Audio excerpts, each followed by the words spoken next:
You are here with Mel and Ree and Bobbi on Toasted, where we mix drinks and feelings. Today's episode, we are talking about retail therapy.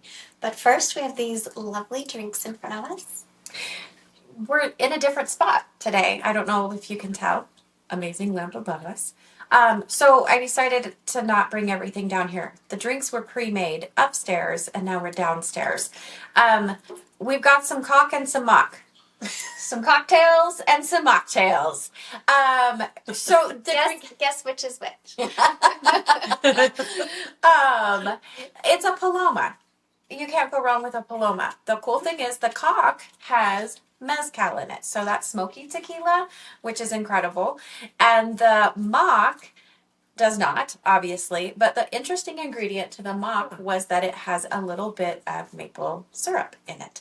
So it was literally the mezcal tequila, grapefruit juice, some lime juice, and then topped it with San Pellegrino. And yeah, that was it. It was easy to make, and it's really quite good. And the mock has maple syrup? Yeah. I think it has all the same ingredients, but maple syrup instead of tequila. Yeah. Yeah. All so right. Cocks and mocks. Cocks and mocks today for retail therapy. All right, so let's go ahead and just start with the definition. Retail therapy is buying things to make yourself feel better. And we all do it. The reason that retail therapy works is that it acts like a dope. It's dopamine. It releases dopamine. It releases dopamine when you purchase something, or like if you are ordering online, which we live in a pretty small town, a lot of ordering online. Add to cart, adds just a little bit of dope. And then when you see like it's at your door, that's dopamine. And then you open it, it's like Christmas. That's even more dopamine. I like the text updates I get as it travels along its journey to my house. or the ringtone on my phone. There's like a ping noise for anything that is shipped through Shop Pay. Anything that's traveled for me, I'll hear it. I know it. I recognize the noise. That's a certain tone. And sometimes I wonder which package has arrived. Which one that I ordered? What is it? And so it's also good for like this positive visualization where you're like, oh my gosh, that's going to look so good. It doesn't always. No. But you have that positive visualization that it's going to, or I do this like with skincare for sure, where I'm like, yes. Well, and they get you with the buzzwords on skincare. Oh, do they ever? Anti-wrinkle, glowing skin, anti-aging, all the things. And I'm like, yes, I would like 5 of each. Even though the last 5 I bought didn't work. But maybe this is the one. This is the one. And I'm certain that my sensitive skin will love the change in products constantly. Yeah. But it sure feels good to buy it. The promises. That's that positive visualization. So what I've read, it is a lot of like this control. So I can't control that I have all of these wrinkles now. But if I buy this product, maybe it will help me control. And I don't always like the way that I look in clothes. But if I buy this, maybe this is going to help me look better in clothes. So I definitely find that I shop more when I'm feeling not great about myself. And that's when those buzzwords like really get me, for sure. Yeah. Slimming. That's a good buzzword. Slimming. Always soft always. Oh, the word soft. Yes. Yeah. And so it's important to know that retail therapy is just it's a temporary boost. And it doesn't fix like the root issue. So shopping because you're stressed out, which, oh my gosh, I love shopping when I'm stressed out. Which is ironic because then I get more stressed out when I get my credit card bill. Exactly. Or look at your bank statement. It removes you from that stressful moment because now you're in the fairy tale shopping world of perfection. When I was really deep in not a healthy place, before I would go out to get that fix of feeling better, I would at the time, it wasn't online. This was a while ago. It wasn't an online thing, but I could call a number and have the automated bank tell me how much credit I had left on my credit card to be able to spend before it was maxed out. So I went out for retail therapy knowing exactly how much I could spend before I would be declined. That was bad. I just think that a huge one for me at least is not just feeling bad about how I look on the outside, but feeling bad about relationships or being in a really unhappy place. I was in a bad first marriage, and man, retail therapy was huge. I know that I would be unhappy. I felt like I couldn't control anything. You can't control people. You can't control people. And so I would go out and it was like a sense of control, I guess. I could control things like what I wore, how I looked. For me, it was very much tied to unhappiness and lack of control in that relationship. For sure. Yeah. And it's weird that you're shopping more to like get this fix, which is just temporary, and then it really just exasperates the root cause. Oh man, does it? Because it doesn't actually fill any holes. And then you get your credit card bill and you're like, what just happened? Yeah, there's So more. It just compounds the stress and the anxiety and the... Yeah, well, even like if I'm overwhelmed with my house and like its state of affairs, I go into avoidance mode. And I think retail therapy offers that avoidance mode. So I go shopping and I buy a million amazing things. A million amazing things. Clothes that I don't have room for in my closet and I'm already stressed out about that. Or I buy everything organizational because, by God, that's the answer. And then I bring it into my house if it makes it out of my car. And now I'm more overwhelmed because I have more shit everywhere that I need to deal with. It's the exact opposite of what I needed. I needed to deal with my current shit, but instead I bring more shit. Oh, it's the best. Man, it felt good. It was incredible. And I'm going to be so organized once I get all my current shit taken care of. It's like a scoop of temporary happiness. Oh, yeah. It's a big bowl of it. So when are the times that we find ourselves spending more? Like our triggers? So we've kind of talked about it, like stress, anxiety. Yeah. Yes. I shop a lot before there's like an upcoming trip. Yeah, I'm really good. For a lot of reasons. I think a lot of it is control. There's things that I can't control. And so I'm trying to control what I can. So like we just went on a work trip to New Mexico. And even though I said, I'm not buying anything. I don't need anything. But then I bought a new water bottle. And of course I had to buy office supplies because I don't have enough pens. No. I don't. I bought a new pair of shoes. And I bought clothes because obviously I don't have any clothes to wear in New Mexico. I only have these clothes. Yeah. No. And I didn't need any of it. But I said, I don't need anything. I'm not going to buy anything. And I still I bought all of the things. I did not. I said, I will probably buy things before we go on this trip because that is what I do. That's what I do. Yeah. It's ridiculous. I bought the supplies. I bought the water bottle because clearly there was not going to be any water to drink in New Mexico. So I needed a bigger water bottle that had a closed lid. I mean, seriously. And I think for me, I didn't think enough about it. Maybe just because I'm busy until it snuck right up on me, or maybe until we started having conversations about I'm not buying anything. And I'm like, well, I don't think I am. I hadn't thought about it. But I do know I ended up buying a new water bottle because I love my water bottle. I'm going to say I don't have a lot of buyer's remorse with that. But I didn't need it.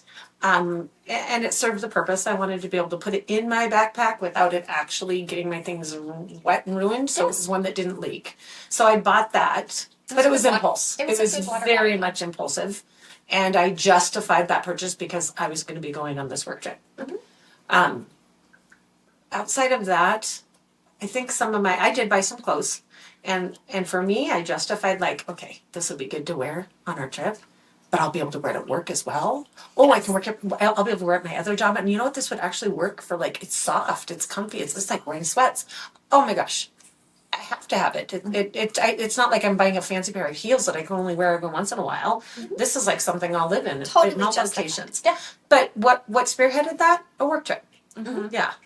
I also find that I buy to try to motivate myself to work out. Oh. So I'm like, okay, if I had the perfect sports bra and the perfect leggings, because I only have a very large drawer full of leggings, but I don't have the leggings that are going to motivate me to work out. Or I want to start lap swimming. So obviously I have the swim cap and the goggles, and I had to buy a new swimsuit. I can't swim in an old suit. That's awkward. How do you start lap swimming without a new swimsuit? That doesn't connect in my head. Of course you needed a new one. It's a new adventure of a past sport. You have to start fresh. That's all I'm saying. I justified it for you. And is it kind of like that? Now I have to do it because I bought this new thing Yes. to do it. Absolutely. It's like kind of now you force yourself to have to, because if not, Why would I? yeah, you bought this item, so now you have to do it. For a reason. I'm going to start lap swimming Yeah. any day now. I bought it 2 weeks ago. Okay, so Baby steps. Weird. yeah, fucking daylight savings. It's the stupidest, Holy worst shit. thing ever. I don't like anything about this week.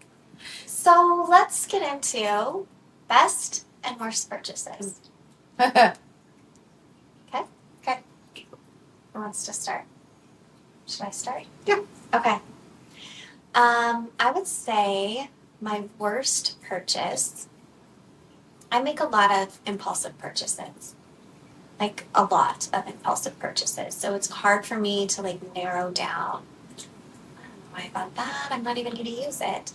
I do have a Chihuahua, and it gets cold here where we are, and she doesn't have any fur on her chest or her stomach, and so going outside when it's like -40 and there's a lot of snow is not a thing.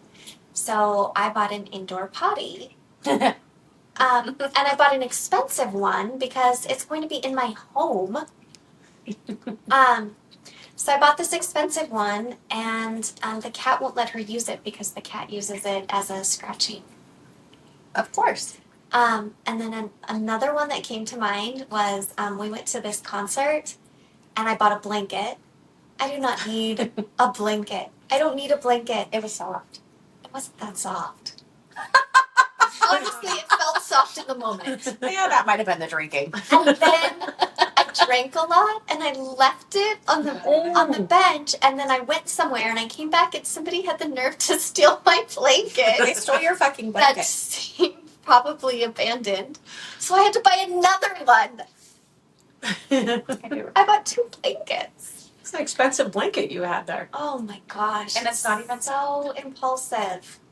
It had the donkey on it though, right? Okay. That's the mule. Yeah. And I would say best purchases after thinking about this.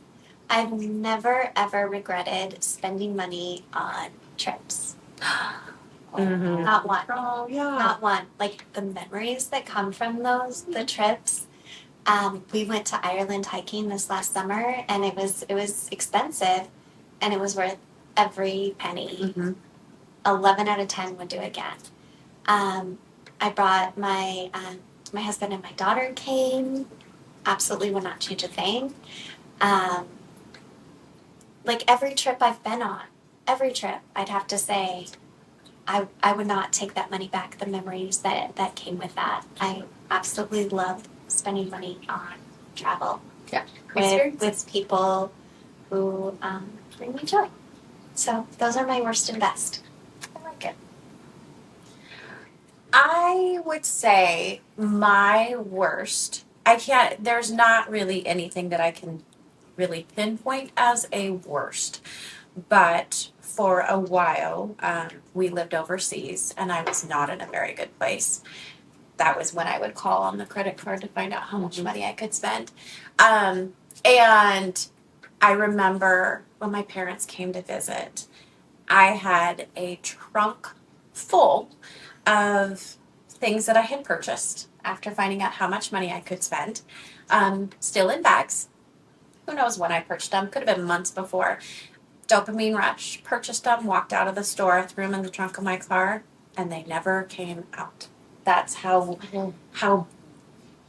yeah. That's, and I can't, like I said, I can't even tell you what they were. They were random items that You needed in that moment. yeah, I needed in that moment, and they were so important. They never even made it out of the trunk of my car. That's pretty bad. But no, my best retail therapy purchase, I don't know. I can't off the top of my head. I really cannot think of the best. I could probably give you a laundry list of the worst. But they might still be in my trunk. No, I'm kidding. So, what about you, Bobbi? Oh, best worst. Let's see. I'm gonna start with my worst, and I know I've told you this story, but we'll share it with everyone. I don't know, maybe a month ago, I very impulsively bought myself a recliner off of So I'm satisfied with the chair I sit in our living room. I mean, it took us 5 years to pay them off because we have really nice recliner chairs in our living room. My husband, on the other hand, has been really wanting a new recliner, and he's very picky about what kind of recliner. So nothing's been quite right for him. And I have to admit, I've never said it out loud to him, but I was like, this is so hypocritical. Because I was judgy in my head, like, oh, what you don't have is good enough. We spent how much on that chair? Because, I mean, our matching chairs that we have, they were not cheap. We're talking in the thousands. Yeah. We were on a payment plan. And I felt irritated over the course of a lot of months where he is on a search for another recliner. And I think I even made comments about, well, what are you planning on doing with the other one? I mean, we spent a lot of money on that. So fast forward. I go to a baby shower and I sit in a recliner at the baby shower. And it's freaking amazing. It was one hell of a recliner. I mean, I could comfortably glide back and forth in it. I could comfortably swivel to talk to the person on my right, to talk to the person on my left. All I mean, purpose. amazing. Wonderful ottoman. Groundbreaking. It was, and I could so comfortably sit cross-legged. The headrest hit me perfect. So I have to, of course, ask the host of the baby shower where she got this. And she made the statement of Wayfair, and it was amazingly cheap. So I texted her within hours of getting home. Can you please send me the link to this recliner? I had given no thought to me wanting a new recliner prior to this. I don't even know if I'm processing fully my purchase at the time. She didn't send the link to me right away. So I wake up the next morning like Jones I text her again. Where's the link? She sends it to me. I go to work. I think I probably got the link while I was at work. I show it to both Melissa and Rihanna at separate times. And it wasn't asking their opinion. It was like, look what I'm going to buy. Which color should I buy? That was so dope. So dope. So dope. What color? This Dope. one or this one? And the this fabric. one or this one? Look at this one. And in the back of my head, I am kind of thinking things like, okay, my husband really wants a recliner. What am I? And I don't know. I kind of got a dopamine rush there. Just like with that. Maybe I'm competitive. Oh my Like, gosh. I need to get a new recliner. You are competitive? That doesn't seem right. That doesn't seem It seems odd. likely at all. So I think by noon I have purchased this recliner. And then I realized, by the way, it's still, I have no regrets on the recliner itself. It was just the situation. But now I realize I have to tell my husband that I bought myself a recliner. And I know he's going to be like, what the hell? You? Why do you want to? So I send him a picture of it and say, look what I bought for myself today. And I don't remember what he responded with other than, you bought yourself a recliner. Now he's pretty easygoing. So even if he doesn't agree with it, he's not going to say too much. Okay, so I'm super excited that this recliner is going to come in a matter of like 4 or 5 days. And it really does. By the way, Wayfair is that fast. They have really good prices. And I'm so disappointed because the day I get it, I have to work that night. So I don't even get to sit in my recliner until the next evening when I get home from work. But what I recognize right away is my cats love the fabric of this recliner. Like they think I have truly bought them a gigantic scratching post. I have just bought this recliner. I mean, it was a good price, but it wasn't cat scratching post price. Yes. So I can't even sit in my recliner comfortably. Like, they love it so much that they're trying to scratch the hell out of it while I'm sitting in it, like on the back and on the arms.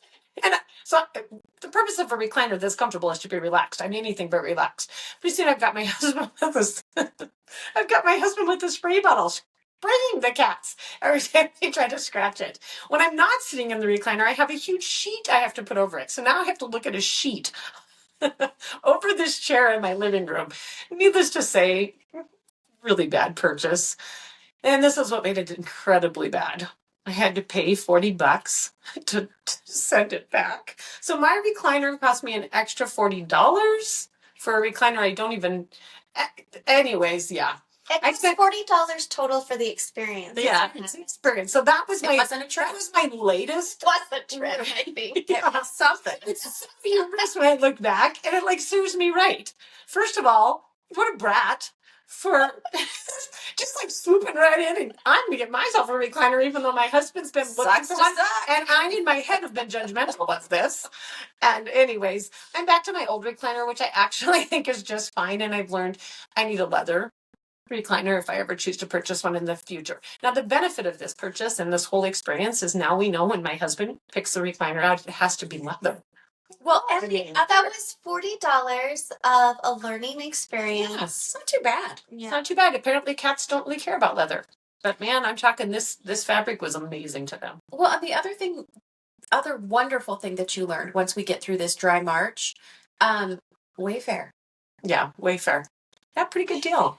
I love me some Wayfair. That's the first and only purchase I've ever made through Wayfair. So, but March is halfway over. March is halfway over because we are doing dry March. All right. Best purchase. I have a lot of best purchases. I'm going to tell you my biggest dopamine rush. I don't know if I've ever told you. Probably know this about me. We know each other well enough without it being stated. My biggest dopamine purchases are the like good deals. And I'm telling you, there is nothing like the dopamine I think rush. there's some competition involved in getting the best deal. Yeah. Which really helps with Bobbi's dough. It does. Well, and I can share. Like, well, you can get a discount for that. Absolutely. And if it's on sale that cheap, I'm getting every color. I mean, I need the red, the blue, and the yellow because they were half off. Mm-hmm. And so like I am such an eBay Poshmark fanatic, and it's bad. I do get a dopamine rush. Like I will go and I will look at the actual price and I'll see how much I'm saving, and I don't need it, but I buy it. But I think also though, like with eBay and Poshmark, there's the competitive part. Mm-hmm. Yes, because somebody else might be bidding on it, and I'm going to tell you though, I have very few that I've regretted, other than the bank statement. You know, when we're running short on The reality. Gas money, but most of the purchases I love, and I will admit I'm addicted to like good clothes and whatnot. But here's one of my latest impulse dopamine rush Best ever is Naked and Thriving face products. I didn't need them. I think I still, whatever expensive product I was already using, I still had lots of, but I saw an ad. It like popped up probably while I was scrolling, looking for reduced prices on Poshmark or something. And whatever the advertisement was about how wonderful it was going to make my skin, I think it had something to do with for extra dry skin because I have incredibly, incredibly dry skin. So I ordered the whole package, and it's several $100s. And I have guilt, yes, because I have a lot of nice products I haven't used up at the time. I have no regrets. It's the best face product. If I ever switch products, I still buy their oils. Like their face oils are a game changer for me. Game changer. Yeah. And you introduced them to me, and I absolutely love them, their serum and their face oils. So it was a total retail therapy for sure. Because I've been feeling bad about aging. Not feeling bad about aging, but it sucks to age. It sucks to get wrinkles. It sucks to have dry skin. It sucks to need to wear foundation and mascara just so that you don't look like death. But if you do all that and you still look like death. Nobody here looks like death. Did you see me yesterday? Yesterday was kind of deathy. So positive self-talk, ladies. I heard positive about that. Yeah. Have you seen these dark circles? They can look like death some days. But anyways, that's probably my latest, best retail therapy purchase. It was nothing I needed. It gave me a huge dopamine rush. Hearing the shop pay ping on my phone, having it in my mailbox. Oh my gosh, the delight and excitement and thrill of taking it in and opening it up, and they package them so pretty. And their glass jars. In their beautiful glass jars. And but it turned out to be really a good retail therapy. I mean, it's not the most expensive of expensive, so it's affordable still for me. Yeah. That's one of my recent best. So we definitely influence each other in our spending for better or worse. Yeah. So right now you've heard us mention Dry March. So this month we are doing Dry March, not alcohol. No, I'm no quitter. But we're doing no impulse spending for this month. And Necessities only. Necessities only. Retail therapy does not get to be involved in our world for 1 month. And just trying to break that habit. So that's something that you can do definitely to reduce your retail spending is try to take a break from it. I would have to say that I noticed, so I had to order shampoo and conditioner. And it was very exciting to shop for the shampoo and conditioner. And then it was on my doorstep on Wednesday, and there was the box, the Sephora box. And I'm like, oh my gosh, there it is. It was so exciting. And so I was talking with these guys about how it is truly like dope. It's like that whole chasing the dragon. Like before, I would need many more purchases to feel the high that I felt when I pulled up and there's this box of shampoo and conditioner. And it probably smells delightful. I like it. There's a lot. It's real good. I think what I've noticed is I haven't been perfect, but so curbed. But what I've noticed is the few times, like I didn't accidentally. She fell and her credit card fell out. Yeah, I don't know. Falling on a dick. So yeah. Well, that's not what the right word is. I did not factor in purchases that were not tangible are still considered retail therapy purchases. So I'm sitting on my phone one night and I crochet a lot and I knit a lot and I follow groups a lot. And anyways, I follow people who sell their patterns and whatnot. And I saw 2 cute patterns, one for sweaters. And they're just on Etsy and you just download the pattern and it's never, I guess I could print it off, but I just use my iPad. And so I just downloaded them. They were cheap, $5 a piece, I think. Downloaded them, put them in my little file and the next day I realized, oh my God, wait a second. Does that count? Yeah. Does that count? So what I'm noticing is I have more guilt over retail therapy this month. Like, wait a second. That was not a necessary purchase, and that's not okay. And so I need to find a happy medium in there because there has to be some that's okay. Because I'm such an all or none person. I am the most competitive person. It's not your fault. Sorry, my friend. You can't. I know. It's nothing. Here's the thing that I like, though. When you end up going, oh my gosh, I did this. I can't believe I did that. But it brings us the recognition to look and go, holy shit, I did that and I didn't even bat an eye. I didn't even think. That awareness. Whether it's $5 or $100, it doesn't matter. It's the absent-minded. Yes. And we just purchase it and we don't think a damn thing about it. Because we don't. We've in our brains. It's a habit. Yeah, I think it's a habit. It's absolutely a habit. And we know we can afford $5. Yeah. And so I didn't even think about, so I realized I think I actually need to look beyond just a thing you can hold in your hand. I need to look beyond that. So, yeah. I even found myself thinking, what if I use these patterns to make gifts? Does that count? No. Bartering with myself, validating it. And I'm like, yes. The only thing you can do is barter your time in the morning before you have to get ready for work. That's negotiable. How many times I hit snooze? Yes. Okay. I actually don't have to do anything with my hair today. I'll just pull it on top of my head. Snooze. That is negotiable. Dry March, not negotiable. I know. So I haven't been perfect, but I've certainly curbed it. Mm-hmm. You have. Certainly curbed it. Yeah. So Same. it's been an experience, and I actually hope that it causes me to continue to stop and ask, why am I purchasing this? Is it for that dope brush? Yeah. And if it is, what's going on with me that I need that? Because it's not going to solve the root problem. Right. So other advice for curbing retail therapy would be to track purchases, shop wisely. So do some research first. Window shopping also for some people. It just mostly annoys me. And I think I window shop online a lot. Okay. I realize I do. I even fill my cart and then I never buy it. Like I pick up the things I want. Oh, that'd be really cute. And I put it in the cart. And it's the number of times I do that and then never buy it. And I realize that's window shopping from your couch. I guess I do that too. Like I have some wish lists. Yeah. And I'm like, so that's another good someday, maybe. And if I forget about it, then it wasn't meant to be. So that's window shopping, which is good. You're right. You're totally right. And just being mindful of, like Bobbi was saying, like, why are you shopping? Or is it, like, what is it that you're missing? And sometimes it's just to relieve boredom. Yeah.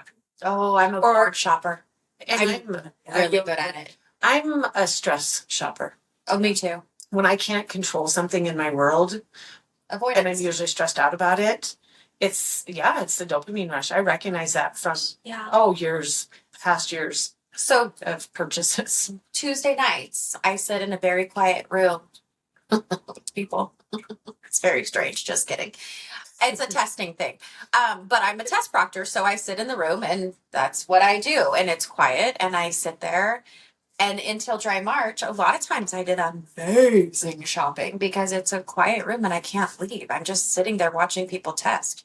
So March is a whole different month, turns out, and I can't do that. So absolutely finding different hobbies. Because shopping can become like a hobby. Yeah. So very true. Even like going for a walk, reading, and I know we all read, but finding something else to fill your time rather than shopping. And especially with everything being online nowadays, it's so much easier to do retail therapy. And so, finding a way to actually just discipline ourselves. And that was another piece of advice, I can't remember from where, was to make it more inconvenient. Like, don't save your card anywhere. You have to get up and go get your card. There have been times that I'm like, it's all there. I'll be over here. I'm not going to go get my card. I've done that too. Yeah. And then I end up not buying it. And truly, much safer for you anyway, not to be saving your card in all of these different places. Well, and think of, like I said, Shop Pay. Think of PayPal, Venmo, all these instant gratification supporters that make retail therapy very easy to do. Yeah, it's good advice. I think I'm gonna have to delete all of my saved cards on file. Yeah, that would really. And I'll admit, one of my jobs, the one that I just did before coming here, we have a boutique at this job where I teach classes, and yes, it's hard to say what it is, what I teach, what I do. Anyways, we walk into a boutique, and not only the clients who come in to take classes, but even the instructors, we all save our card on file. And so it's almost like free. Like it, you know, and it's not just me. I see all of our clients. It's so easy for them to go, oh, I'll pick up, oh, this is such a cute shirt. Oh, look at this tank top. These leggings are great. Just put it on my card on file. But I'm guilty of the same thing. And it's almost like out of sight, out of mind. You don't have to even. It's not real. Money's not real. Yeah. Until you see your bank account. Until it is. Yeah. So. Okay. So we have half a month left. And let's carry this into the rest of this year as well. A toast to finding happiness without breaking a sink. Dilly dilly.